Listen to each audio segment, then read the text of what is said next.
Hello. So, Okay. so yes, I also just rewrote my artist statement and bio. And it's not all clean and polished or anything, so that's okay. Let's just go through what we've got so far and see what we. Okay. So, I'll start. If you recall, in the Art Biz Boss group, there are already some of my old statements and bios in there, and um, they're kind of corny and I don't really like them and they need to be rewritten anyway. So this was a good opportunity for me to get that done. So Okay. let's see, where did I put mine? So let me start with my statement, and I'm just going to read it out loud for now. Okay. And you can kind of have a listen and see what you think. So now, if you recall, artist statements need to be written by us personally. So we're using I and me and things like that. So Right. it says, art started for me before I knew what art was. While spending summer mornings on Keuka Lake in New York, I'd always tell my grandma to look at the clouds. And one day she handed me her 35 millimeter film camera, showed me how to load it, and I shot a whole roll of clouds. When grandma developed them, she said out loud, I never saw that in the sky that day. How did you capture that? I do what I do because I see the way that I see. And then I show it to others so that they may see what was right there, but in a different way. Hmm. I already kind of don't like that. It's a little story-ish rather than statement-ish. But Yeah, that's but it's interesting because it's I guess it gets more into the personality, the how personal it is to you as far as what you do.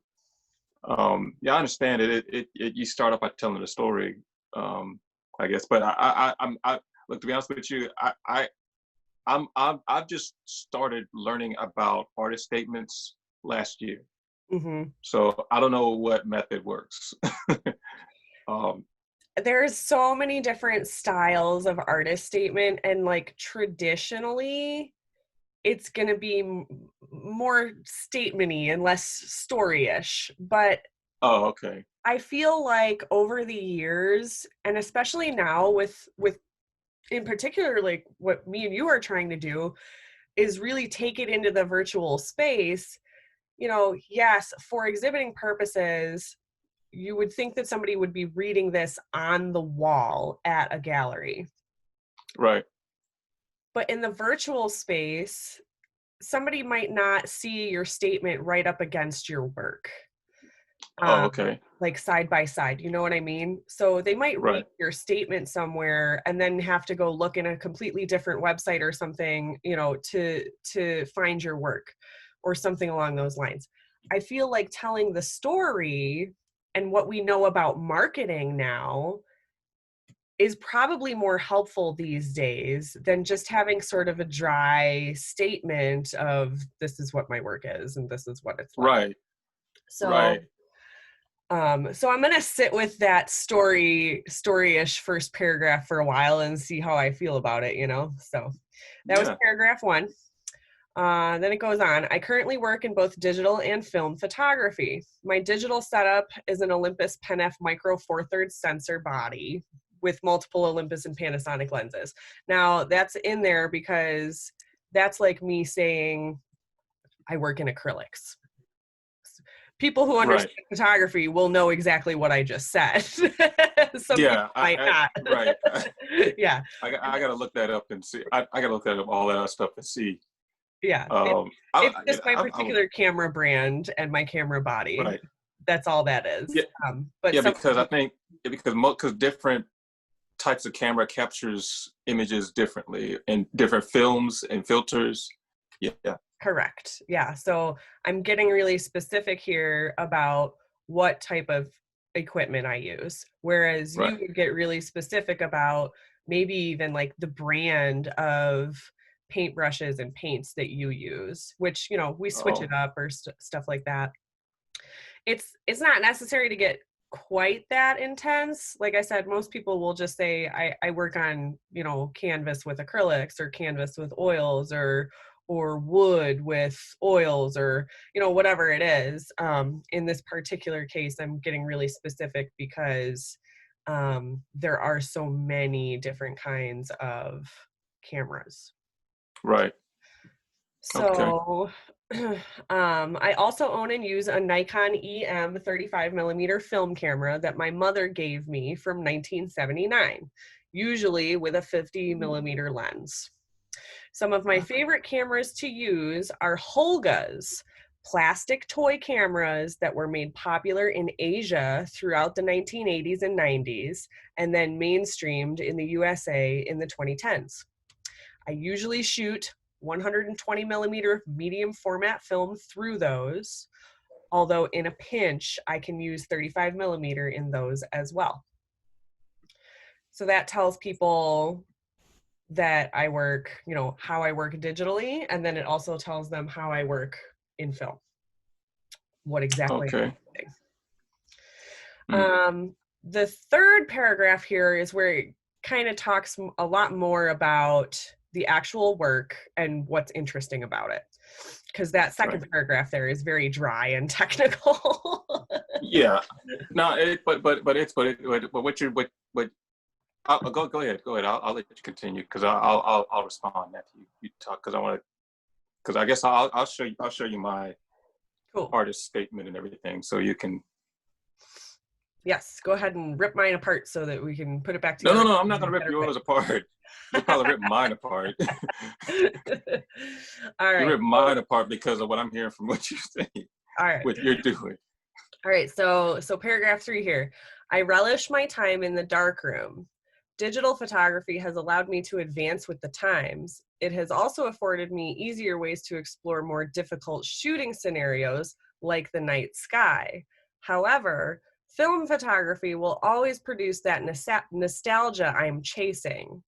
Much of my current work, this is where I talk about the work, much of my current work explores the Western landscape and the night sky, my natural environment. I choose to shoot these in ways that evoke nostalgia and a sense of time. My color choices, bold, punchy blues and split tones, bring the viewer to a surreal setting in their mind. I take what is there in front of them and alter it into a faraway dream. Okay. So that's where it starts to get a little more like frou-frou and theory and thought-based, rather than just plain old simple talking about, why I make art and how I make art. Okay. So I think I got. I don't know. I don't know. I'll. All right. I'll let you. I'll let you grade what I have. That's why we're here. We're here to go through it. All right. Let me let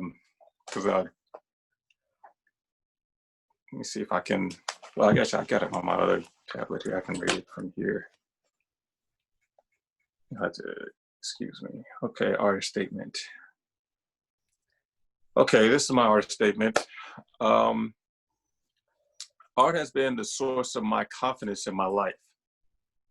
I'm introverted as a child, or I was introverted as a child and was very shy and insecure. Whenever things in my life would go wrong, or when I didn't feel right, I could always grab a pencil and some paper and draw my way from those negative things in my life. My relationship with art grew to like this boyfriend and girlfriend love affair that was hot and steamy one minute and then cold and distant, throughout my teenage and young adulthood. I would get with her for a while and then walk away until I see something visually stimulating. I go running back to her and tell her about it. She accepts me back, plus tells me how more awesome what I saw would look if it had this color. We create our own stories, our own places of interest, our own things. But most importantly, she gives me that platform to share my deepest emotions. She's the love of my life. That's the first paragraph. I know it's kind of emotional. Dude, I love it. Okay, so it's a story. It's a story.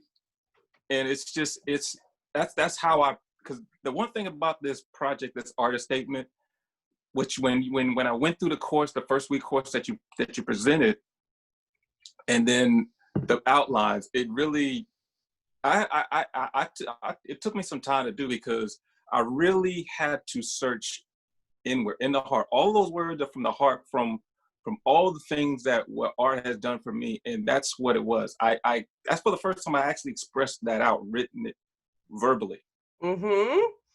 This is of why what I art tell was. people you have to be journaling about these things all the time. You didn't even know Yeah. that about yourself, did you?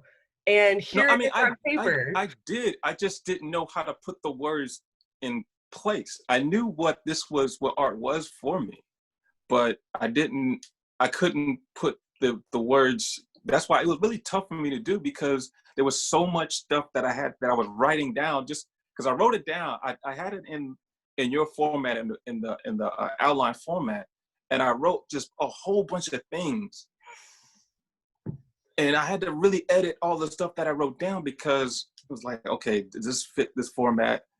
Because I'm going way out there with this, and so I came with that paragraph. Actually, that's. I'm sorry. I have another continuation from the first paragraph. All It's right, kind of weird. go ahead. Okay.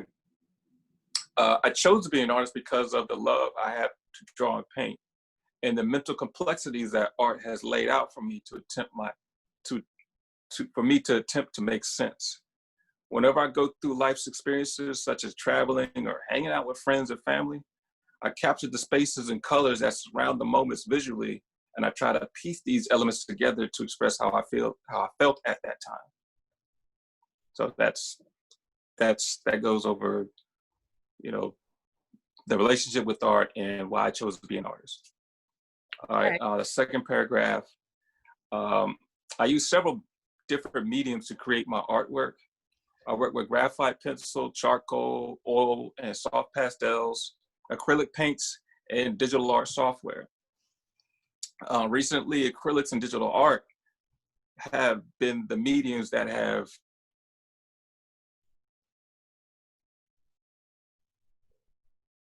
I've used predominantly. With acrylics, I use different tools outside of the traditional paint brushes. Sometimes I'll use common household items such as plastic wrap, bubble wrap, yarn, string, chains, balloons, hair dryers, whatever it is that I can use to move the paint. I also change the makeup of the paint, of the acrylic paints, to add more water to the medium, silicone oil, fluid mediums to keep it from drying, or fluid mediums to keep it from drying too quickly. I also paint using the digital computer art software as like a medium. The software that I use is so sophisticated that it almost mimics the look and feel and the reaction of traditional mediums on surfaces. So like I'll have, and I think this is where I need to talk more about the software that I use. I use Procreate on iPad Pro, Apple iPad Pro tablet. I use Infinite Painter Pro on my tablet, and I use Photoshop Draw, and a lot of Adobe Creative Suite software to create like my cartoon images, digital illustrative images, and graphic design images. I would go ahead and However, list some of those out. Sorry to interject there. Yes, I would go ahead and list some of those out. Leave them out? Okay, because I did leave them out. No, list them, because some people are going to want to know what it is specifically. Okay. Now, however, I've created pieces of art using color and images produced digitally. I'm able to move and manipulate the pixels to create my work. Most recently, my most recent works have been combining my skills in portraiture and figurative rendering with fluid acrylic painting on ceramic tiles and wooden boards. I'm combining these techniques because of the love I have drawing the human form and human expression through figures and shapes. Plus, I love the bold and free flowing fluid art. The fluid art gets me to be less controlling and be more expressive internally. This style best describes the relationship I have with art that I discussed before. I tell her through renderings what I saw or what I experienced. She puts her 2 cents in during the process as far as the color and movement through fluid acrylics. We either recreate the feeling or tell a whole new story. What this style means to me is that it pushes me out of the survival mindset in regards to thinking about making art that fits the perfect box for the masses to consume, and more into the creative mindset of having a sense of emotional feelings and expression, letting the viewer create their own experiences and stories. It fits in the viewers or your own personal perfect box, excluding the world. All right. You Very cool. That's the whole thing, right? Sorry, I yeah, lost that's that was paragraph 3, right? Okay. It's not bad at all, Carlos. It's really good. A description of your current work and why you choose to make the work the way that you did. Go ahead. Do you need me to send you? Because I can send you a copy of it. Yeah, let's. We can exchange. We'll do that. We'll do that afterwards. Okay. Yeah. So. You can kind of critique it and. Yeah, I mean, the tell only me what things I would really out. add, you got really specific about the types of paints that you used and like how you, how you watered down your acrylics and things like that, and talked about your, adding the flow medium. I would add in a little bit more detail about the software. And you can just write Adobe Creative Suite. Most people in the art world will know, okay, he's using Photoshop, Illustrator, these are maybe InDesign a little bit. You can group that together because you don't want this to be like a really, really long, drawn out, dry thing.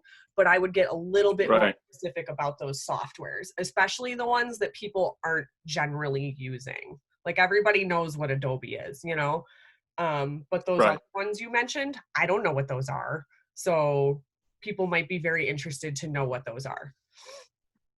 So, okay. So it's not bad at all. I think it's an amazing start and probably almost finished.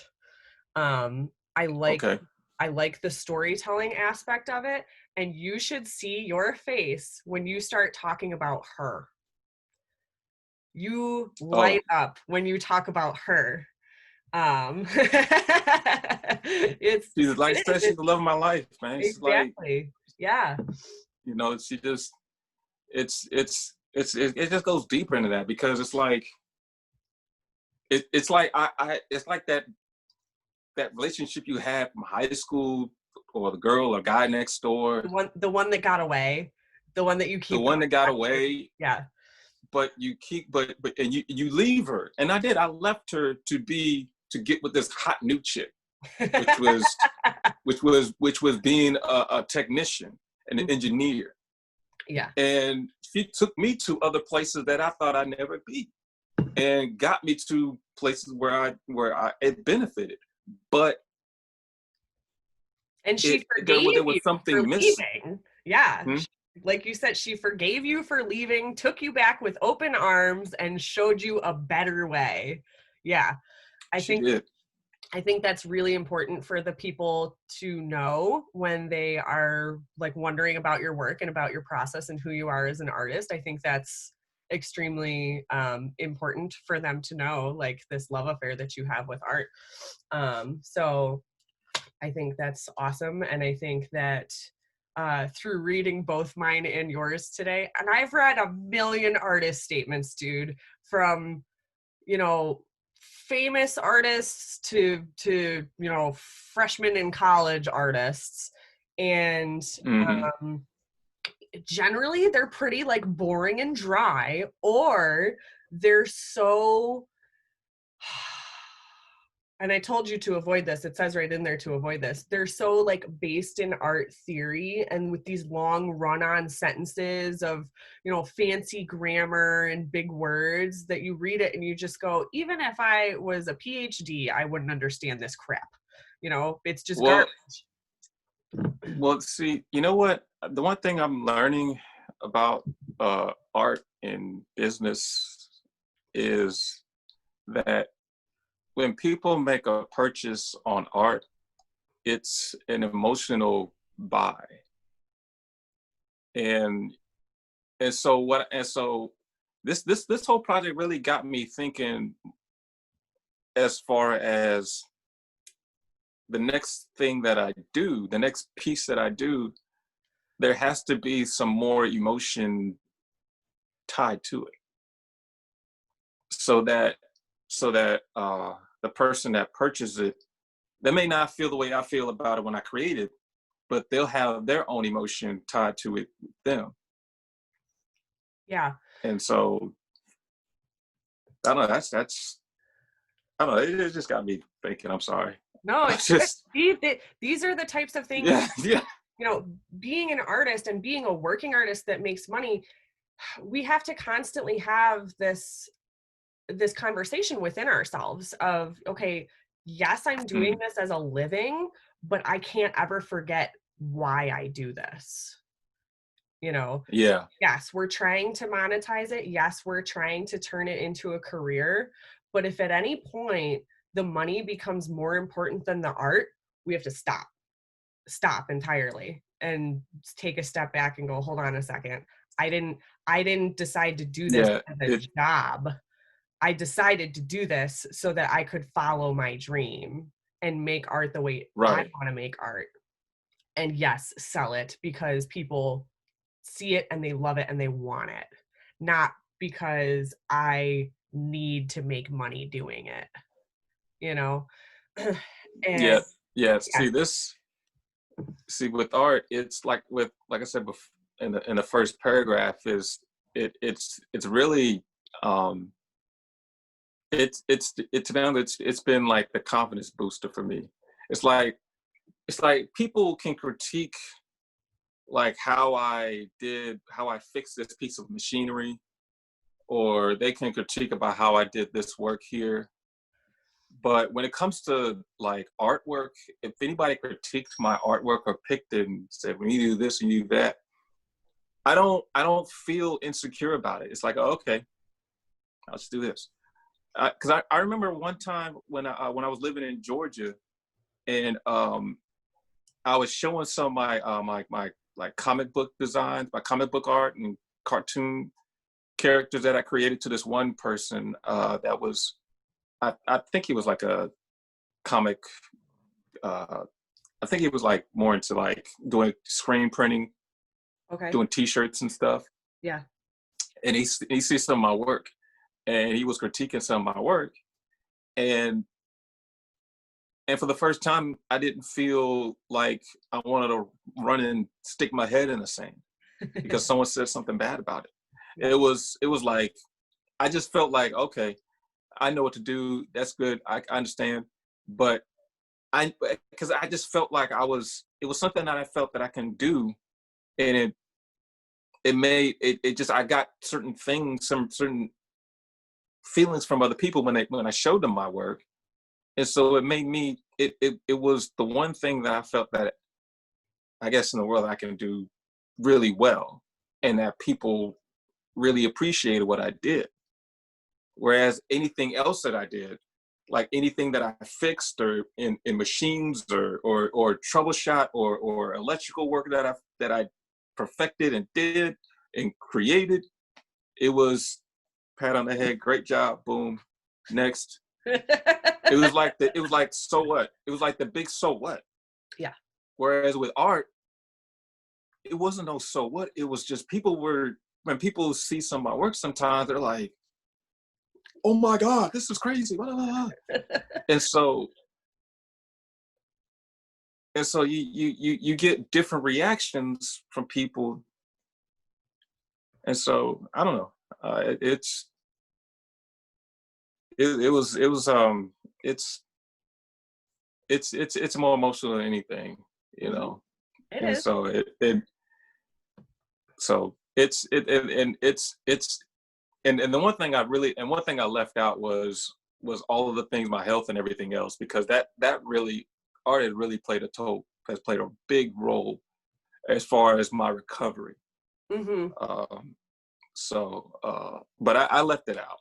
But I really wanted to tone in more on, excuse me, I wanted to really tone in more on just the relationship with on just what was on the outline, just the relation, what you asked for, the relationship, why I want to be an artist, the materials that I use, and what I'm doing next, what I'm doing, what works I'm doing recently.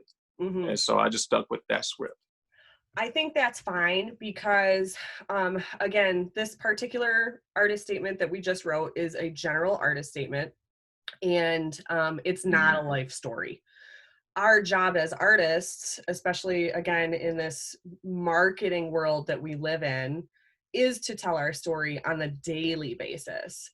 So you can't write a one-page life story Yeah, about Carlos Burgess, it's just never going to happen. no, So so it's fine to leave it out because your story is so much bigger than that. You shouldn't even try to cram it into one page. Um and right, you can deliver your story in the small doses that people can consume easily and go, oh, I learned a little bit more about Carlos today. Oh, I didn't know that about Carlos. And over a period of 3 months, they come to realize that Carlos is not just an artist. Carlos has all this other stuff going on that makes his art yeah, amazing. So um I am totally inspired by your statement to keep my first paragraph in the story format rather than a more yeah. statement-y format. So thank you for that and for sharing yours. That's fantastic. Um, Oh, yeah, and I've got maybe a little bit more work that I want to do on mine, but that's the general gist of it. And yeah, here's the thing, I've been writing these for years and years, so I wrote that 5 minutes before this call. so I'm assuming that this artist statement is just like a living, walking, breathing entity that changes over time. It changes about once every year or 2 years as you change as a person. And a lot of people don't realize this about themselves, but who you were a year ago is not anything like the person you are today. Um, Right. Especially when we live in tumultuous times where all of us are having to go through so much weird stuff. So think Oh about yeah. who you were last July.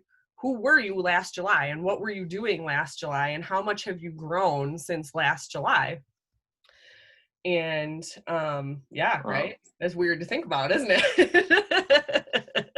It's really weird to think about. Last July, I got fired and got married and like had no clue what the hell I was going to do for money. Wow. That Yeah. is a lot. Well, I mean, I'm not going to say fired. They closed my store. So, and they didn't really offer me another job at another store. And I was like, they did, but it was like an hour and 45 minutes away. And I was like, I'm not doing that. I'm not going to do that. I can't do that. Yeah. No. No. Wow. So, That's you can rewrite this statement as often as you want to, but it should definitely be looked at least every 2 years. Um, Plus, you're going to reread it every time you're trying to submit it to a gallery because you're going to say, like, right. does this reflect the artwork that I'm submitting? Because that's the biggest part, the biggest reason to have these is because galleries are going to ask for them. Right. Other entities will ask for them as well. If you're if you're trying to get a grant, you absolutely need your statement in your bio. If you're trying Right. to get published in some sort of way, you'll need your statement and bio. And then the great thing about having this done is that, of course, you can just tweak it to a specific series or piece. It's already written. Yeah. You just change a few sentences, you know, and that way you Because I can was going to ask you, go ahead. because I was going to ask you that should if artist statements should be changed based off of like the type of series that you're exhibiting or the image that you are presenting Yes, to. Okay. absolutely. So your general statement, it's there for you to use if somebody just kind of wants to know. All right, but you're not necessarily showing something specific. It's about your whole practice. But yes, when it comes time for, all right, I am exhibiting just a show of female figures. Okay, like I got a solo show and I decided I'm doing all female figures, you know, in all your different mediums and you know, canvas, wood, and tile, whatever.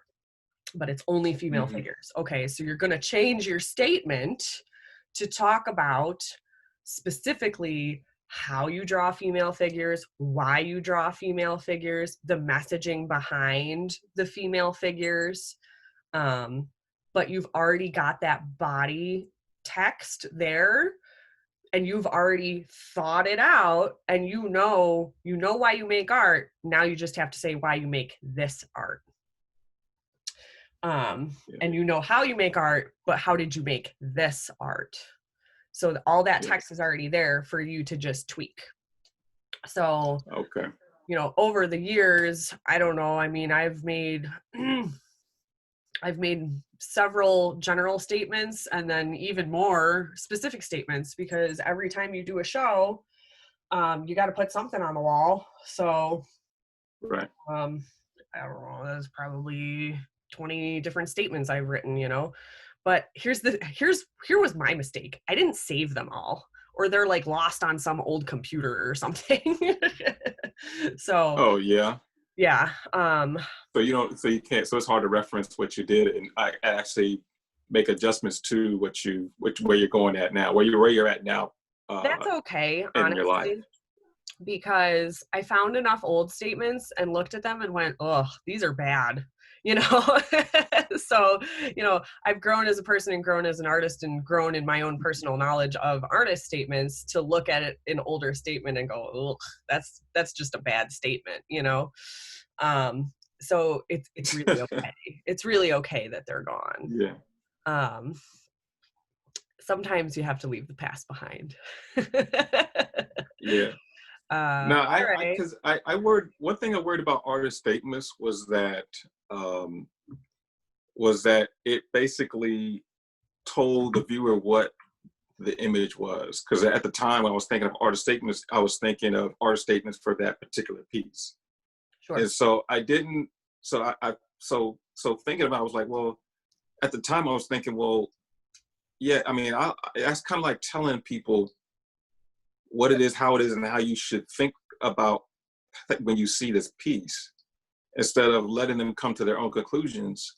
But here with this, I guess with this format, I'm not telling you specifically what this piece is. I'm telling you who I am as an artist, what I'm doing as an artist, what medium that I'm using, why I do it, why I chose to be an artist, why I'm doing it. It's the whys and hows of my art life, as opposed to just this piece. So I think it was just, and like I said, I first learned about artist statements last year. So and that was from, like, you know, doing my first art exhibit. Mm-hmm. You know, they told me it was kind of like, hey, and you need to put out an artist bio. You need to have your bio and your artist statement. I'm like, what's You an went. artist statement? Right. So did you So Google it real quick and try to hammer one out?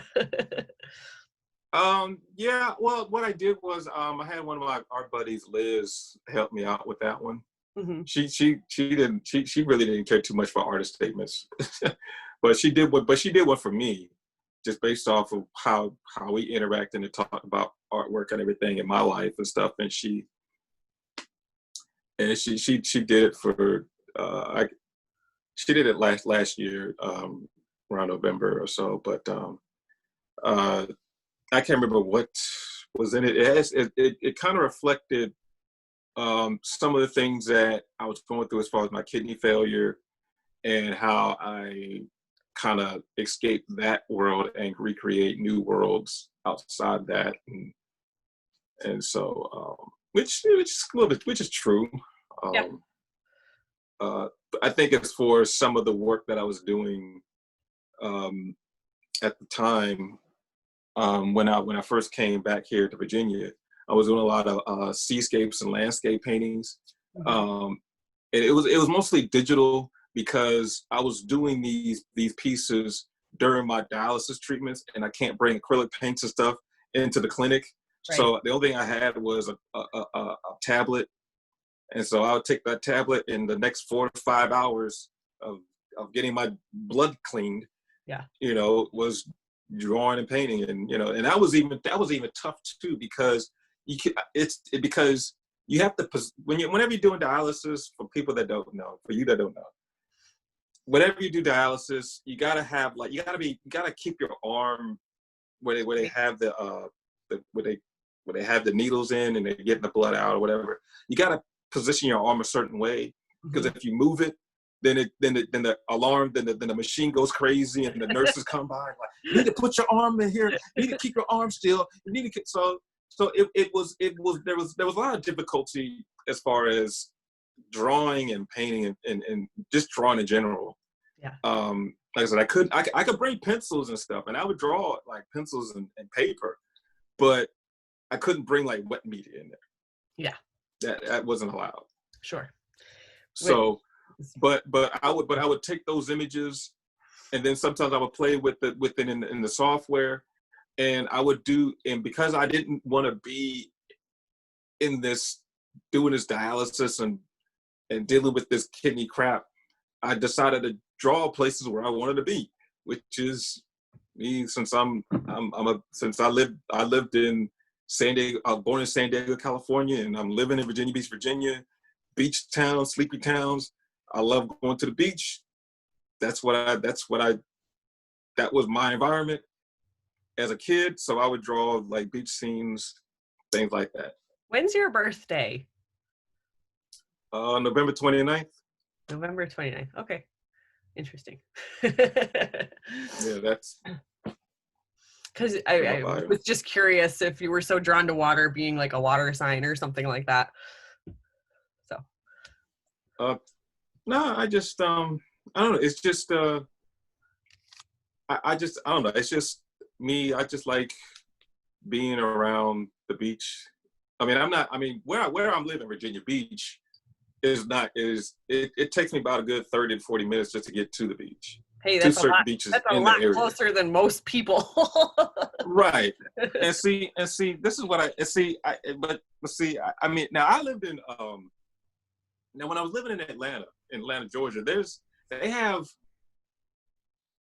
beaches, but I don't consider them as beaches. They call them beaches because it's like a lake and a rock. Yeah.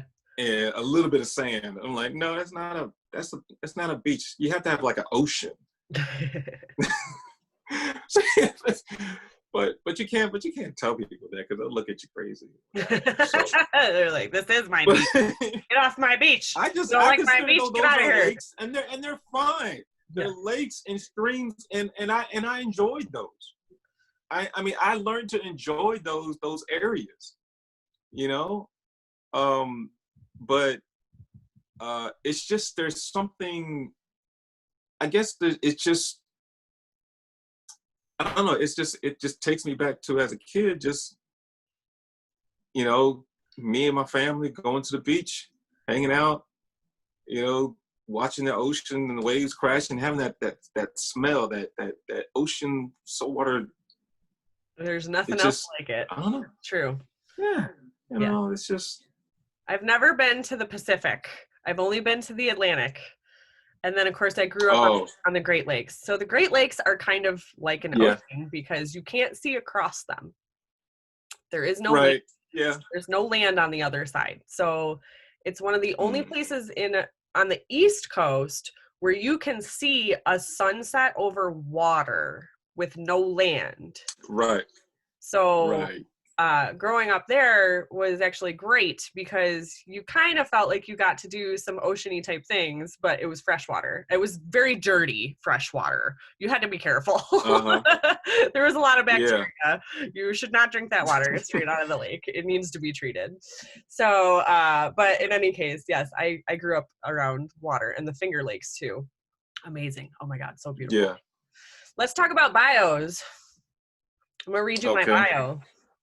We get way off on tangents sometimes. But that's okay. All right, I'm going to read this bio. So remember, bios need to be written like they were written by somebody else, like the newspaper was doing a write-up on you or something.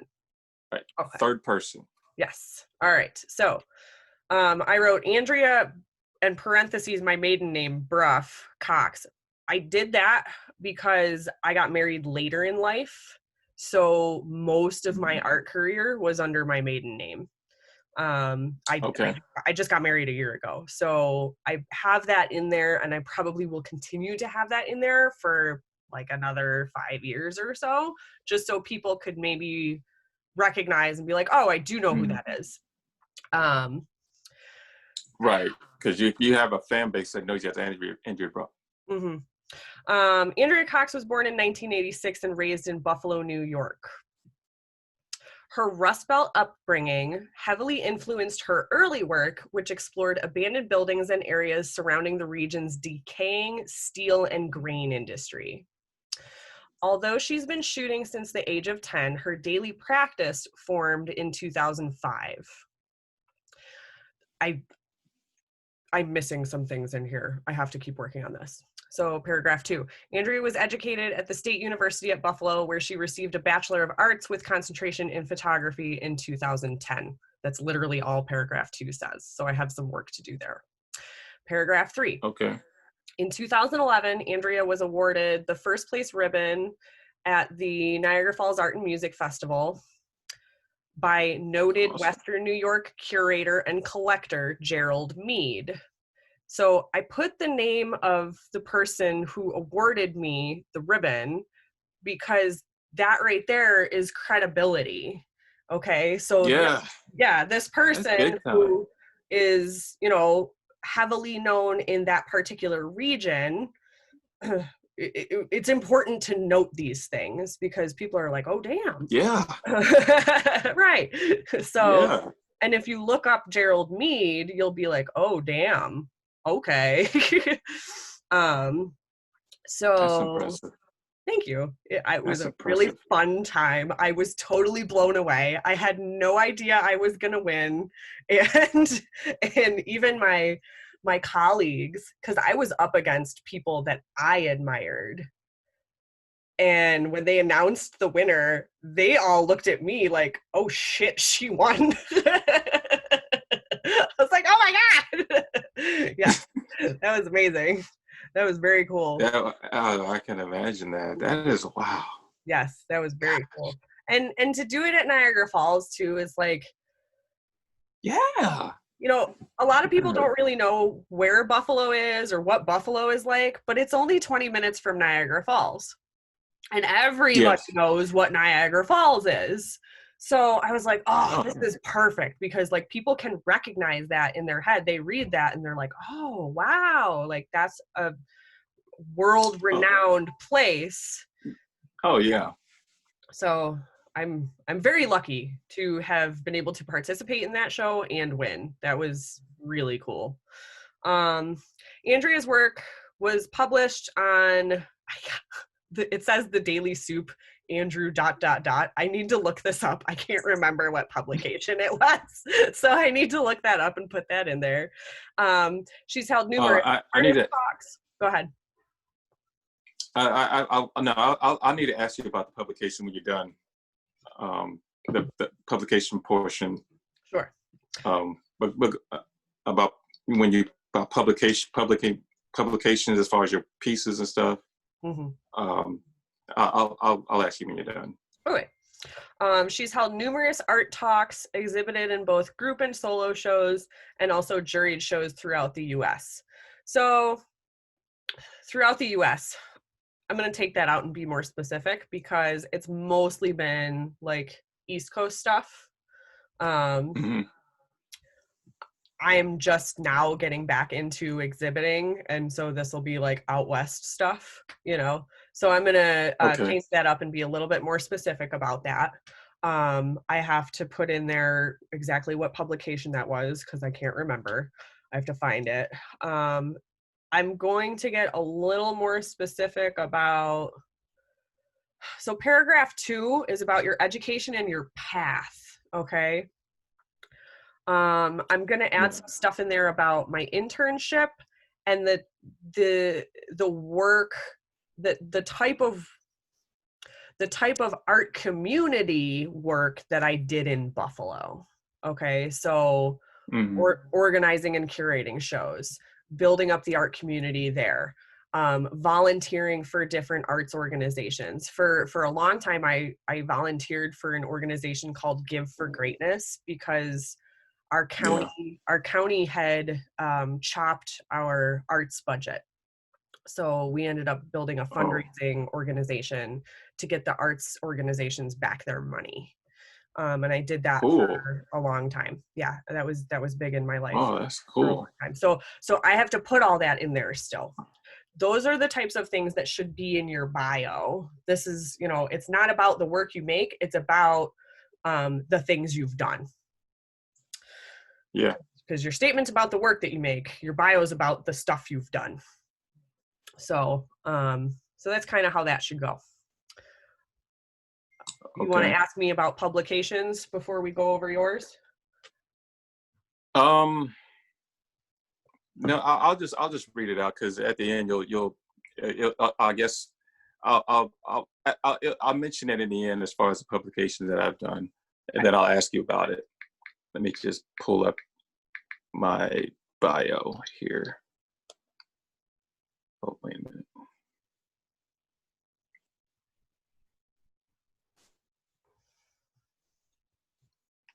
Okay, bio. Carlos Burgess was born in San Diego, California on November 29th, 1977. He moved across the country living on both the West and East Coast, being from a military family. My dad was in the Navy for 27 years. My dad was Navy too, but he only did a short stint. But the Navy is cool. I like the Navy. Yeah, it is. I wish I had joined the Navy. I'd join the Army. Instead of the Army? Oh. Well, no, I still love the Army. I mean, I'll get into that. That's a whole nother can of worms. Yeah. Living in Virginia Beach, Virginia, and San Diego would later influence his choices of subjects of art later on in his life. However, the road trips back and forth across the continental United States will be a huge influence on him becoming an artist. It is the different environments and experiences that has Carlos using various mediums to create his works. Carlos started drawing at the age of 10, but he didn't take to it as a regular practice until later on in his life in 2018 when he was 40. Carlos received an associate's degree in electronics and computer technology from DeVry University in 2006. A far cry from anything in fine art. However, his academic career began majoring in art. He graduated from high school in 1995 and soon attended Tidewater Community College at the art campus in Portsmouth, Virginia. He wasn't confident in his artistic skills at the time, so he left school after 2 years and decided to join the Army. For the first 3 years of his commitment, Carlos would only start and complete one oil pastel painting or drawing. As a child, Carlos loved cartoons and comics. One of his biggest influences was the Peanuts comic strip by Charles M. Schulz. He was also fascinated with animation, learning the process of creating moving characters. As for right now, Carlos continues to be a lifelong student in fine arts, illustration, and design. In March of 2018, Carlos created Carlos Burgess Arts and Creative Works, LLC, an art business he started he created to sell his work. He completed his first mural in April of 2019 at a local restaurant in Virginia Beach. In November of that same year, Carlos showcased his artwork for the first time at an art exhibit in Norfolk, Virginia. Furthermore, he was commissioned to create an illustration for a book cover that was published in March of 2020, March 2020.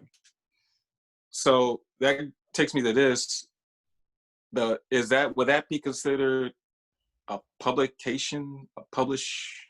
Read that sentence again for me. Read that sentence again. Furthermore, he was commissioned to create an illustration for a book cover that was published in March of 2020. So someone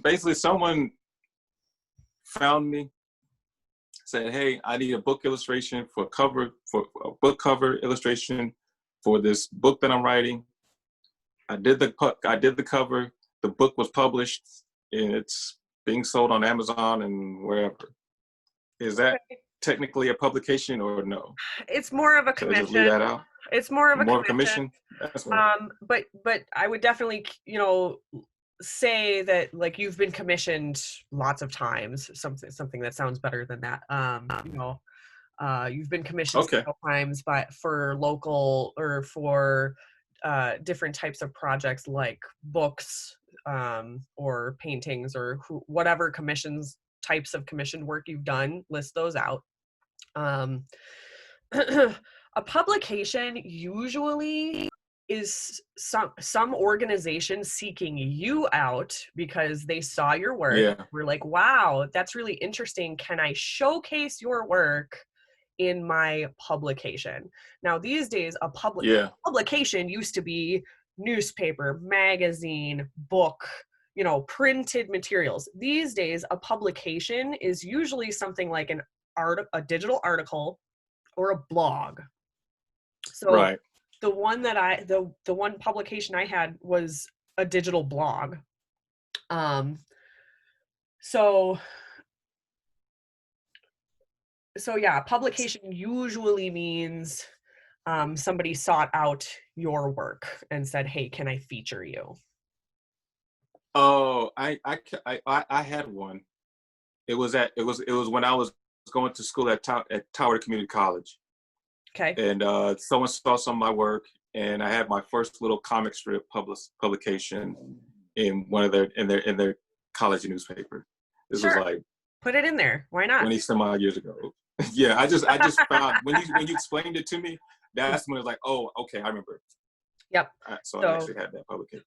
So it's usually someone else seeking you out, and you're not making something custom for them. They're just featuring something that you already made. Right. So yeah, any sort of publication should be in there, and you can say something along the lines of, Carlos has been commissioned for book covers, paintings, murals, any of those types of things. So because commission work, people want to know about that too, because they might not be interested in anything they see hanging on the wall, but if they know that you do, if they're reading your bio and they go, "Oh, he does commission work," and then right there at the bottom is your contact information. That's the one other thing that I should have done actually, is put the contact information at the bottom of the bio. It doesn't need to be real bold or anything. It doesn't need to be like, "Hey, call me." It doesn't need to be salesy at all. Just right at the bottom, Carlos Burgess, your email, your phone number, whatever your preferred method of contact is. I'll have to add that to the lesson. that your contact information should obviously be there, because after all, we're working artists that have to eat. So Yeah. yeah. So your bio sounds good. I would, add in any publications you had. How long is Should that? I leave out? I was going to say Should I it leave seems out a little all of the long. stuff that I did? I'm sorry. Yeah. Should I leave out the my education as far as that's not art related? Leave out my military service. Don't leave out your military service. That's too important and impactful on your life story. But Yeah. I mean, yeah. I mean, it's up to you if you want to leave out the other stuff. I probably would, only because we're not talking about technical stuff. We're talking about art. And people want to know. well, because see, the thing is that when I do like, and I didn't explain this in my artist statement when it comes to my digital artwork. My digital work is that there's that the part of me that, because there's a part of me that enjoyed being a technician, and because it wasn't the fact of just working with the materials and electronics and figuring things out, but it was that I saw people's problems. And but I mean, there were fascinations. I mean, I've always liked math and science, and so because I'm always, because even as a child I always wanted to know, how things were. Why is the sky blue? Where is, and my dad used to clown. He still does. My dad clowns me all the time whenever we talk. You always bother people with all these questions you also ask, like, why is this bug doing this? Where does this person go? Where do they live? Why do they do this? You always ask questions. Where do they live? Yeah, I mean, and so I just wanted to learn more about certain things when I see them, because it was like, because I'm such a visual person, and I wanted to You learn their operate on the stories scientific method. and then recreate their stories. Mm-hmm. And so you operate on the scientific method. You want to, you see something, you have the wonder, you test a theory to see if your hypothesis is correct. And that's part of what you're doing through art, is you're testing. Right. And so but the thing is that it was almost like I'm living a double life. That's the science and the technology. That was the hot new chick. That's the hot new chick that I got with. She's the stripper that I was like, oh, I'm in love with her, and I want and we go off together in a Testarossa or whatever, and just be cruising. So, but I think she wasn't. But the thing is, like, she never really got the heart. She never. It was more. It wasn't an emotional thing. It wasn't an emotional the fling. And so, but there were certain elements that I liked about technology. And so when the digital art came as the big deal, I naturally gravitated to it, because I wanted to merge these two entities, this art portion of myself and the science and technology and theory person, and combine them and just make art out of this, make sense out of this, because those are the things that are really a big part of me. For years it was, and I ended up actually doing it in a painting. But for years they were like two souls just battling for two things that are battling for my soul. And until one day, it was last year, I did this painting, and I seen a lot of this nebulous scientific, like this andromeda of solar systems that I created in this painting it happened unintentionally. But when I seen it, I was like, Mom, come in, look at this. I did it. I had to show somebody. Right? And it was like, because I finally merged art with science in that platform. That's awesome. That But is but so that's cool. the reason why I do digital artwork. This digital art is because it's new technology. This is what's going on right now. It's part of but some of the software that is out today, it really cones in on the old school analog traditional pencil paper. Mm-hmm. I mean, my iPad Pro that I use to paint and draw, I put like this film on the screen, Mm-hmm. where it literally feels like a piece of paper. Oh, cool. I have Textured. this is my Apple Pencil, Mm-hmm. and it draws like your regular pencil. So it's digitally. So I do stuff digitally, but when I draw it on my tablet, it feels like I'm actually drawing on a pencil and a piece of paper, just like I was for the whole time from the time I was 10 years old. Right. So I think you should add into your statement a reference about your technical education from DeVry, just a reference, something super quick, because then also in the statement, you should add in some stuff there about how your technical education influenced your digital art. Yes. Okay. So that can all go in your statement, because then in your Yeah. bio, you can put a line in there about your technical education from DeVry. So they're bouncing back and forth, they're referencing each other, because bios and statements do go hand in hand. In order for brevity of your bio, because we don't want our bio to be stretching long. The statement can be a little bit longer and go into more depth.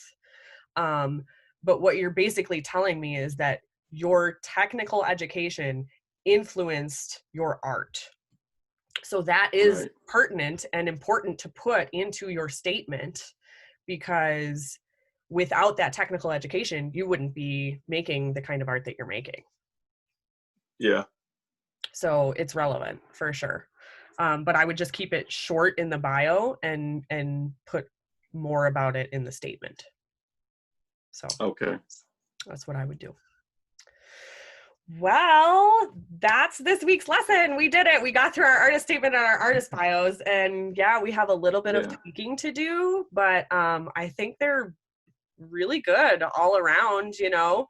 I'm gonna finish up my bio and tweak my statement a little bit here, and then I think I'll post them up in our private group, and you could do the same, and that way we can really read through them and make sure they're looking good, because that way we have these done when we are ready to submit to a gallery coming up.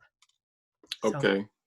So you record. So you'll send me a link to this for this video, and I can.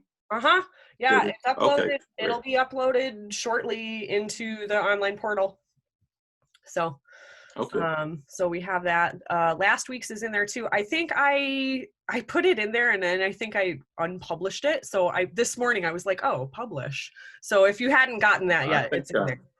No, I got it. I think I saved it in my Facebook deal. Okay, cool. Yeah, so that's what's up for this week. Next week we are talking about calendaring, more about calendaring. And I know that you already have a good base on that, but we are going to talk more about it. Great. And we are going to really work through some concepts about how to create scarcity around our art, which then creates demand. And we do all of that through calendaring. So That is next week, I think. Let me double check. Cool. I think. Oh no, next week. No, next week is more about where are all the shows. Ah, yes. Next week is where are all the We're on shows. the show. Where are all the shows? You have one of my free downloads. You'll get that again, but we're going to talk more about how to choose shows properly that are going to be beneficial to us and not just a pain in the ass. So that's next week. Yay! Okay. All right, Carlos.